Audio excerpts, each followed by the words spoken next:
하나님께서 우리에게 주신 말씀입니다. 야고보서 5장 7절부터 11절까지의 말씀입니다. 제가 갖고 있는 신약성경 375면에 있는 야고보서 5장 7절에서 11절까지의 말씀입니다. 우리 본문의 말씀을 함께 한 목소리로 같이 봉독하겠습니다. 그러므로 형제들아, 주께서 강림하시기까지 길이 참으라. 보라, 농부가 땅에서 나는 귀한 열매를 바라고 길이 참아 이른 비와 늦은 비를 기다리나니 너희도 길이 참고 마음을 굳건하게 하라. 주의 강림이 가까우니라. 형제들아, 서로 원망하지 말라. 그리하여야 심판을 면하리라. 보라, 심판주가 만붙게 서 계시니라. 형제들아, 주의 이름으로 말한 선지자들을 고난과 오래 참음의 본으로 삼으라. 보라, 인내하는 자를 우리가 복되다 하나니 너희가 욥의 인내를 들었고 주께서 주신 결말을 보았거니와 주는 가장 자비하시고 여기시는 이시니라. 아멘. 우리가 봄철이 되면 아주 많은 꽃들을 보게 됩니다. 곳곳에서 꽃을 보지요. 꽃이 얼마나 예쁜지 모르겠습니다. 어느 순간부터 꽃이 예쁘다는 것을 새삼 느끼는 경험을 하고 있습니다. 아마 5월 초에 에덴 낙원을 가보신 분들은 그곳에 핀 꽃을, 아마 예쁜 꽃을 많이 보셨을 겁니다. 에덴 낙원 곳곳에 튤립이 아주 예쁘게 정말 탐스럽게 핀 것을 저도 가서 보았는데 너무 기분이 좋은 그러한 경험을 할 수 있었습니다. 다들 그런 식물들, 우리가 구근식물이라 그러지요. 구근식물 어떤 건지 잘 아시죠? 추운 겨울을 땅속에서 그 구근이 견뎌야 봄이 되었을 때 꽃을 피고 열매를 맺는 식물, 우리가 그것을 구근식물이라 이야기를 합니다. 저희 집에서도 한번 구근식물을 키워보는 경험이 있었습니다. 종묘상에 가서 구근을 구입을 했습니다. 아주 작은 구근부터 큰 구근은 주먹만한 구근도 있더라고요. 구근을 사다가 집에 있는 화분에다 심고 추위를 잘 견뎌야 된다는 얘기에 집 밖에 베란다에다 놓고 키웠던 경험이 있었습니다.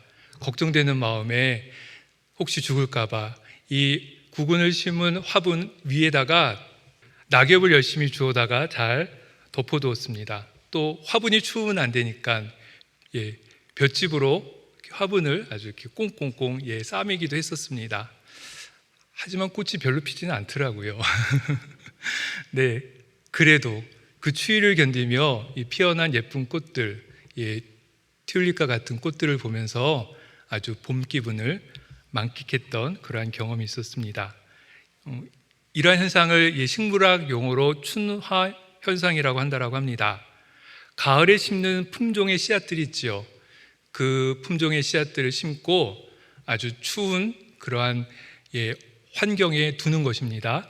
그리고 봄이 되었을 때 다시 그 씨앗들을 땅속에다 심게 되면 거기서 싹이 나고 꽃이 피고 열매를 맺는 현상, 그것을 춘화 현상이라고 이름 붙입니다. 추위를 이겨야만 꽃을 필 수 있습니다. 추위를 견뎌야만 꽃을 피고 또 열매를 맺게 되는 것을 우리가 자연 이치를 통해서 분명하게 경험하고 있습니다. 여러분, 어린 나무는 커다란 엄마 나무나 또 우거진 가지가 있는 곳에서 그렇게 성장할 때 안전하게 성장한다고 합니다. 주변에 큰 나무가 많다 보면 물론 햇빛은 충분히 받지 못하지요. 그래서 이 나무가 아주 천천히 그렇게 성장합니다. 하지만 그래야 아주 높고 튼튼한 나무로 크게 성장할 수 있다고 합니다. 주변에 아무것도 없는 그렇게 들판에 심겨진 나무들은 해를 충분히 받지만 그러나 이 나무들은 크게 또 튼튼하게 성장은 못한다고 합니다. 어느 순간까지는 아주 금방 성장을 하지만 그 이후에는 더 이상 성장하지 않는다는 것이지요. 이러한 나무들은 아주 무르고 또 밀도가 높지 못해서 곰팡이 같은 그러한 병균에도 쉽게 죽는다고 합니다. 충분히 성장하는 데 필요한 시간이 있다는 것에 대해서 우리가 주목해 보게 됩니다. 오늘 함께 읽었던 7절 말씀에 보면 이런 말씀이 있습니다. 보라, 농부가 땅에서 나는 귀한 열매를 바라고 귀리 참아 이른 비와 늦은 비를 기다리나니. 씨앗을 뿌리고 그것이 싹이 나며 열매를 맺게 되는 데는 시간이 걸립니다. 그것이 자연의 이치지요. 그 가운데에는 늦은 비도 맞아야 되고 이른 비도 맞아야 됩니다. 아주 무더운 더위도 감당해야 하는 시간이 필요한 것이죠. 그러한 시간들을 지나야 거기서 싹이 나고 또한 꽃이 피고 열매가 맺는 것, 이것이 자연의 이치이고 또 하나님께서 우리에게 주시는 지혜입니다. 우리의 삶도 그렇지 않습니까? 어느 누구도 살아가면서 고난 없이, 고통 없이 인생을 살아온 사람은 아마 한 명도 없을 것입니다. 제가 아주 분명한 불변의 진리를 하나 말씀드리자면 그것은 인생에는 분명한 고난이 있다는 것입니다. 어느 사람도 어린 아기에서 어른으로 갑자기 큰 사람은 아무도 없지요. 어린아이로부터 또 소년의 시간을 지나 청소년기와 청년기를 지나 또 어른이 되는 시간들을 거쳐서 우리의 인생이 지나온 것 아니겠습니까? 하지만 사람들은 기다린다는 것, 인내하는 것에 대해서 되게 불편한 마음을 갖는 것 같습니다. 고리타분하다는 이야기를 하는 분들도 계시죠. 하지만 우리 주변에 기다리지 않고 인내하지 않고 얻을 수 있는 것은 하나도 없습니다. 간단하게 우리가 어디를 갈 때 버스를 탄다 할 때도 버스가 올 때까지 기다려야 합니다. 그리고 우리가 식당에서 밥을 먹을 때 아무리 급해도 음식을 갖다 주지 않으면 음식을 먹을 수 없지요. 음식이 올 때까지 참고 기다려야 합니다. 어떨 때 이렇게 공기가 안 좋을 때가 있습니다. 아주 탁한 공기, 황사로 인해서 뿌얘지는 그런 때가 있죠. 비가 많이 올 때도 있습니다. 하지만 기다리면 어떻게 됩니까? 황사가 지나가지요. 오던 비도 멈추게 되는 그러한 경험을 하게 됩니다.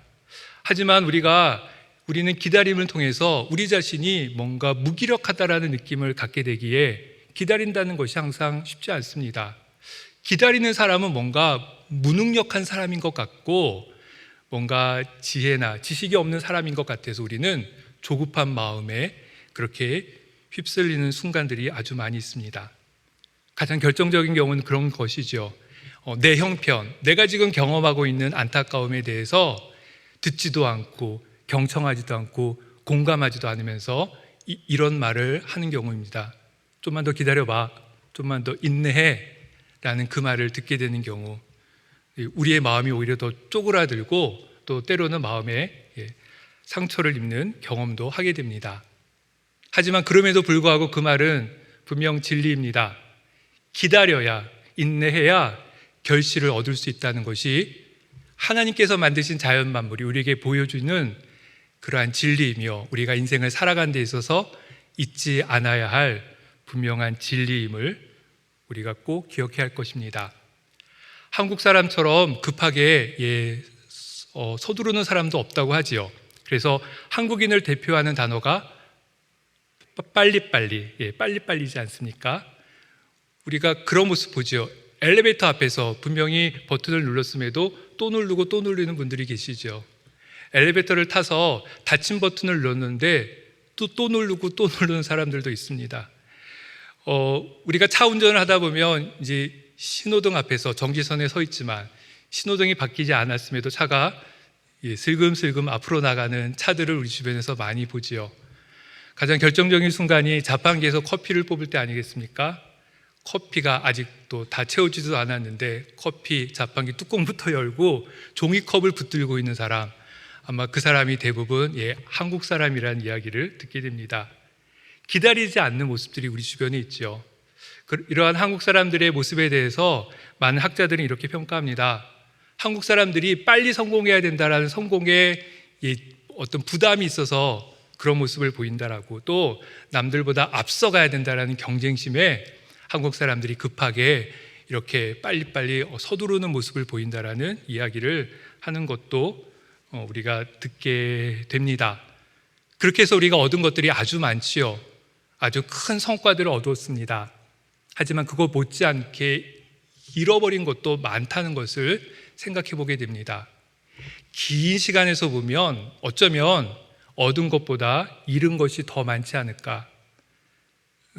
그렇게 값지지 않은 것은 많이 얻었을지 모르지만 오히려 값진 것들은 더 많이 잃은 결과를 얻게 된 건 아닌가, 우리가 우리의 삶의 모습들을 한번 곰곰이 돌이켜보게 됩니다.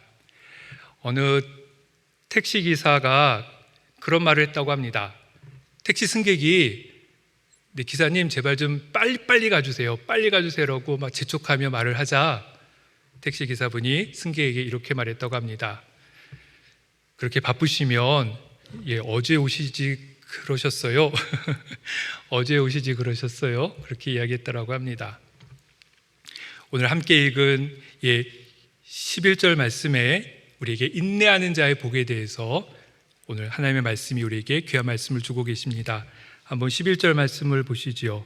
보라, 인내하는 자를 우리가 복되다 하나니 너희가 욥의 인내를 들었고 주께서 주신 결말을 보았거니와 주는 가장 자비하시고 긍휼히 여기시는 이시니라.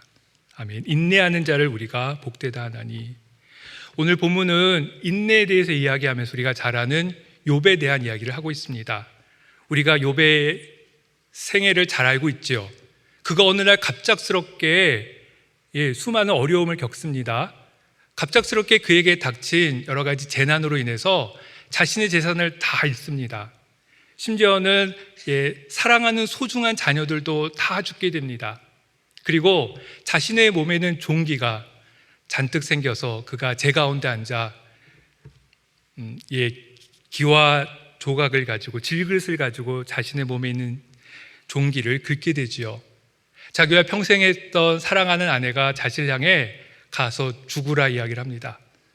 자기의 친했던 친구들이 와서 하는 말들은 너가 죄를 지었으니 회개하라라는 말만 그렇게 하고 그 이야기만 듣게 됩니다.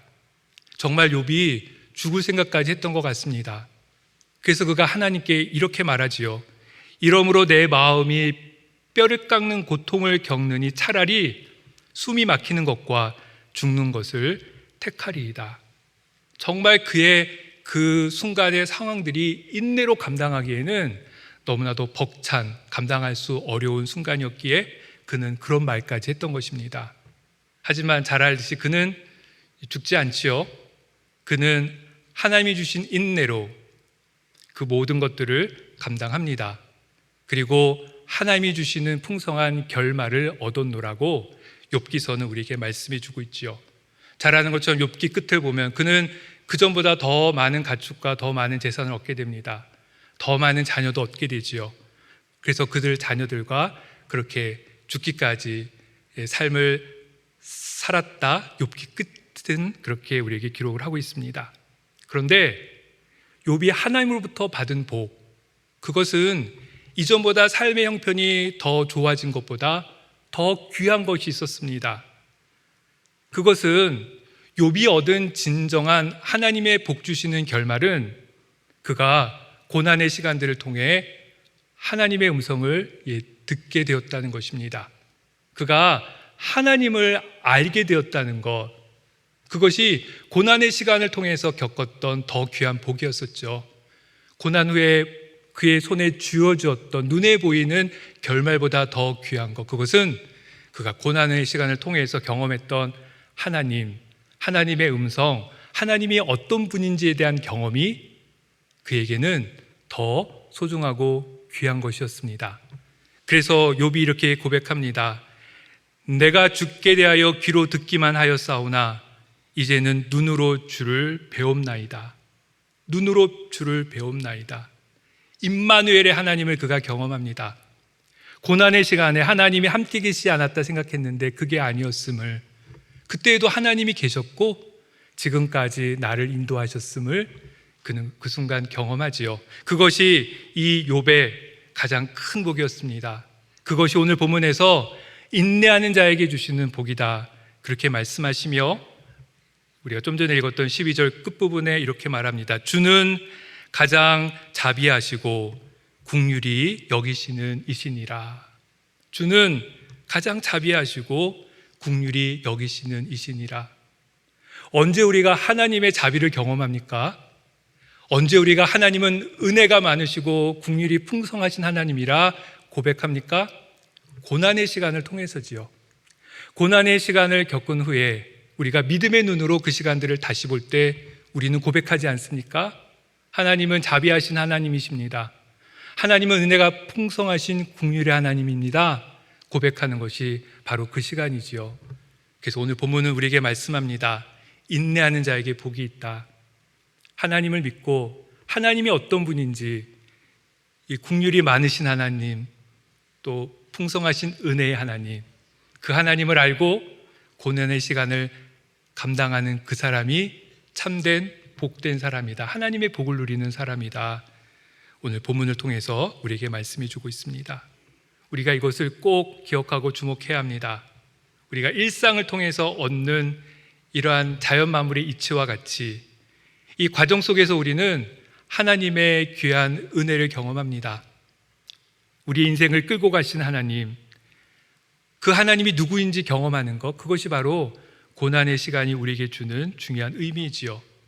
우리의 인격과 성품이 변하는 순간도 바로 그때입니다.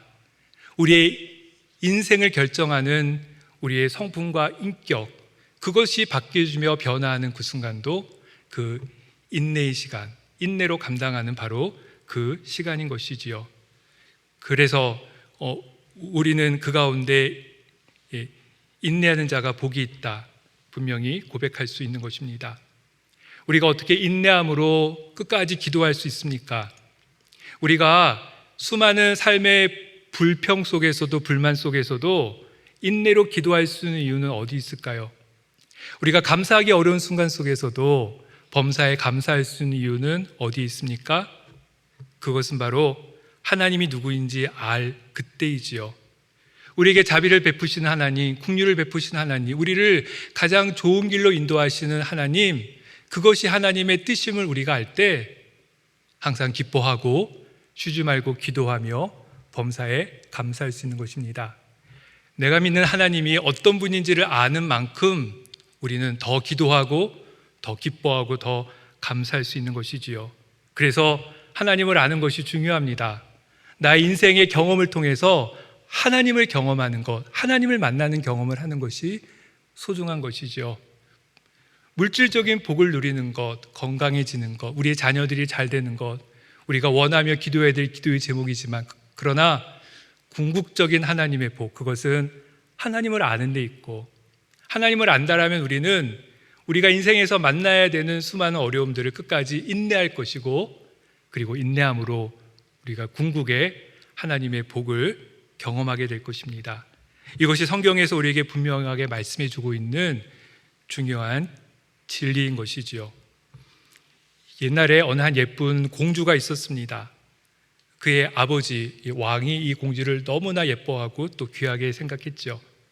이 아빠, 이 왕의 마음에 이 어린 공주가 빨리 아주 한시바피 커서 정말 젊은, 지금은 작은 아이지만 근데 어른이 되면 얼마나 더 예쁠까? 지금보다 더 예쁘겠지.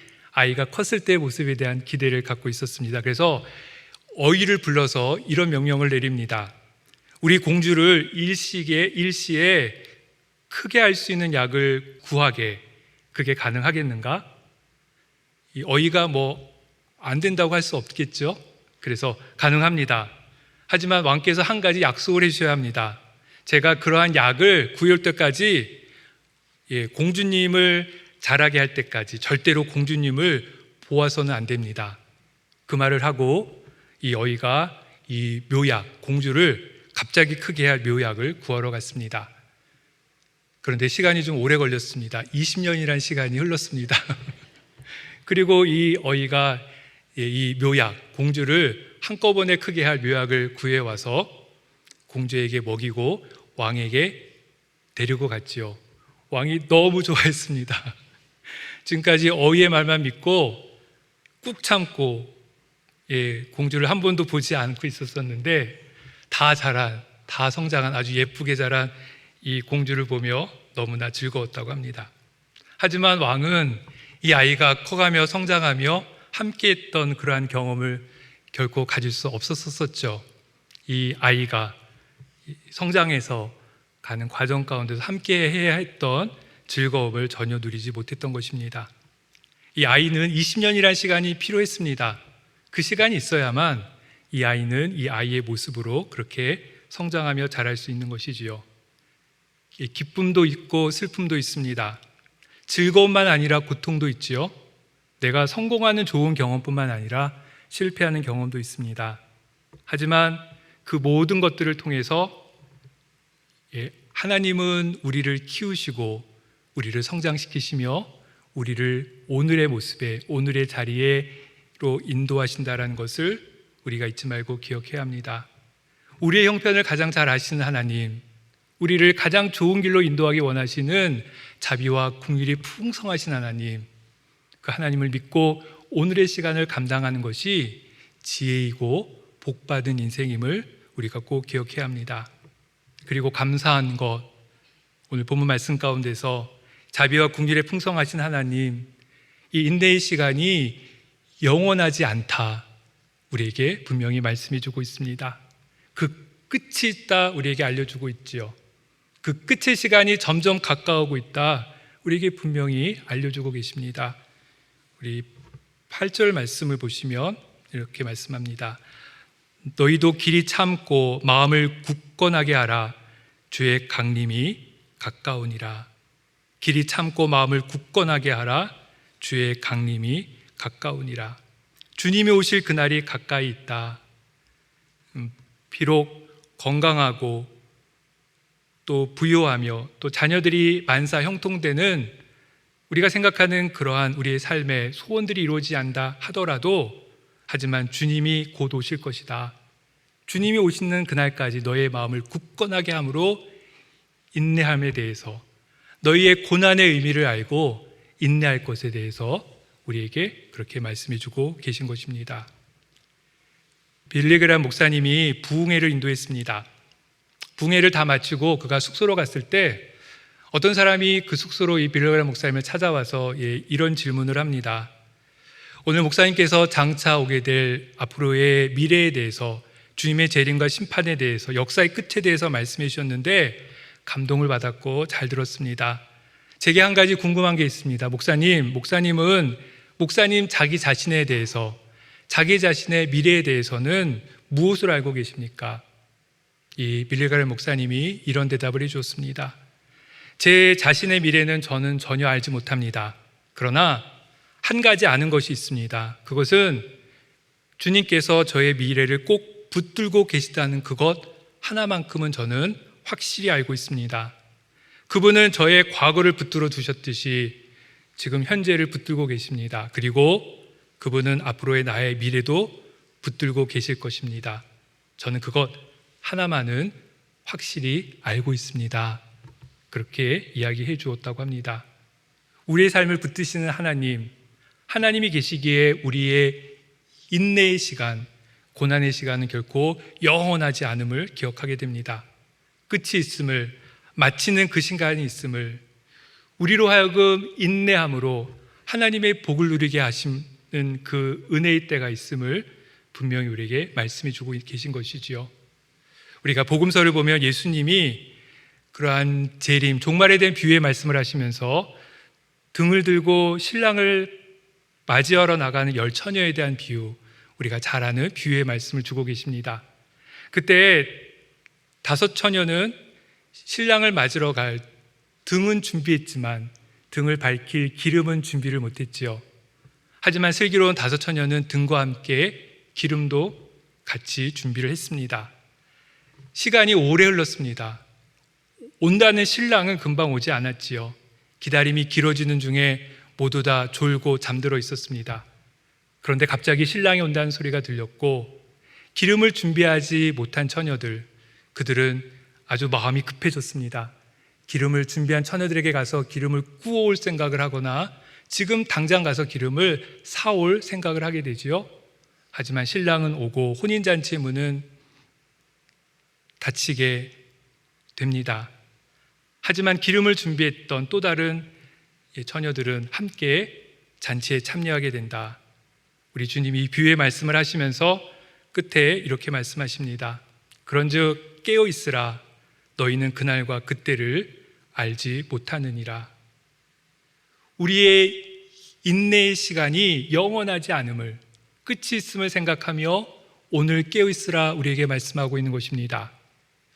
오늘 인내하지 못하는 원망과 불평의 삶이 아니라 주님이 주시는 인내의 시간이 이제 얼마 남지 않았음을 기억하며 깨끗한 마음으로, 원망하지 않는 깨끗한 마음으로 오늘 이 시간을 살 것을 우리에게 말씀해 주고 계신 것입니다. 인내하며 깨어 있을 것을, 주님이 지금 문 밖에 계시니 이 인내의 시간이 곧 끝날 것을 믿고 오늘 이 시간 깨어 인내의 시간들을 굳건한 믿음으로 잘 감당할 것에 대해서 우리에게 말씀해 주고 계신 것입니다. 영성학자인 헨리 나우인이 국률이라는 제목의 책을 썼습니다. 그런데 이 책에서 인내에 대한 이야기를 우리에게 해주고 있습니다. 국률과 인내, 인내와 국률 서로 잘 연결되지 않는 것 같지요. 하지만 그는 이런 이야기를 합니다. 우리가 인내로 가는 것이야말로 국률로 가는 길이다. 국률과 함께 우리는 인내의 삶을 살게 된다. 그렇게 이야기를 하고 있습니다. 자신의 삶에 대해서 인내하지 않는 사람들은 다른 사람들과 함께 인내할 수 없기 때문이라고 그는 설명합니다.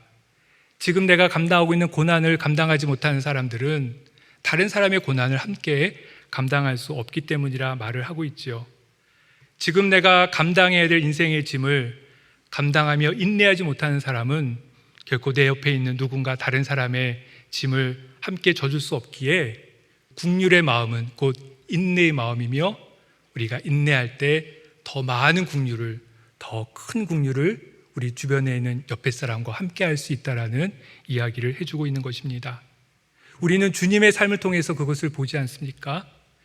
주님이 십자가의 고통을 끝까지 참고 인내하심으로 하나님의 영광에 이르셨던 것과 같이 그것을 통해서 주님은 주님의 인내를 통해 우리를 구원으로 인도하시고 우리의 고통에 함께 하셨던 것과 같이 오직 인내하는 사람이 국률을 베풀 수 있으며 국률 가운데 또한 온전히 하나님을 아는 아주 신실한 경험을 할 수 있음을 우리가 잊지 말아야 됩니다. 그래서 그는 먼저 인내가 아닌 것이 무엇이라고 우리에게 알려주고 있습니다. 그것은 수동적으로 기다리는 것, 그것은 인내가 아니라 말합니다. 그냥 형편을 그냥 그대로 내버려 두는 것, 지금 내가 결정해야 될 일들을 내가 결정하지 않고 다른 사람들에게 결정하도록 그렇게 내버려 두는 것, 이러한 수동적인 기다림은 결코 인내가 아니라 우리에게 말하지요. 치열하게 나의 삶을 살아가는 것, 고난함으로 감당해야 되는 그것과 함께 내 주변 사람과 함께 고난을 감당하는 치열한 삶을 살아가는 것이 진정한 인내다 우리에게 알려주고 있습니다. 지금 나의 삶에서 무슨 일이 일어나고 있는지 눈을 크게 뜨고 귀를 활짝 열며 내가 느끼고 보면서 이 고난의 시간을 감당하는 것이 이 인내의 시간을 보내는 지혜라고 우리에게 말하고 있는 것입니다. 그리고 뿐만 아니라 그 모든 것들을 통해서 지금 내가 해야 될 것이 무엇인지, 그리고 그 일에 내가 온전히 나의 손을 뻗고 나의 발을 그곳에 내미는 그 행동이 진정한 인내다 우리에게 귀한 지혜를 주고 있는 것입니다. 우리가 바울의 삶에서 그것을 보게 됩니다. 그는 비록 감옥에 갇혀 있었지만 그는 자신이 감옥에 갇힌 것을 통해서 오히려 복음의 역사가 더 크게 일어났노라고 그는 고백하며 우리에게 알려주고 있지 않습니까? 그는 이방인의 사도로 부름을 받았습니다. 하나님의 일꾼으로 택함을 받았지요. 하지만 그의 삶 속에서는 수많은 고난과 환난이 있었습니다. 죽음의 위기 앞에 그는 수없이 처하게 되지요. 그리고 그는 감옥에 갇힙니다.